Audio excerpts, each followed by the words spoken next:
Hello, কেমন আছো তোমরা? এক বোন বলেছিল, দিদি তুমি যদি দেবের ছবি বোতল পেন্টিংয়ের ওপর করো। তাই আজ শুরু করে ফেললাম।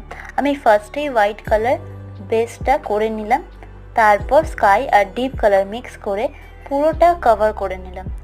আমি পুরো পেন্টিংয়ে অ্যাক্রিলিক কালার ইউজ করেছি আর 000 তুলি ইউজ করেছি। পিন্টারেস্ট ঘাঁটতে ঘাঁটতে দেবের একটা পোর্ট্রেট পেয়েছিলাম, সেটা কাগজের ওপর এঁকে নিয়ে সেটাকে বোতলের ওপর তুললাম, তারপর সেটাকে ব্ল্যাক কালার দিয়ে পুরোটা কভার করলাম। এই রকম আরও পেন্টিং দেখতে হলে আমার চ্যানেলটাকে সাবস্ক্রাইব করো আর কমেন্ট করে জানিও কেমন লাগলো।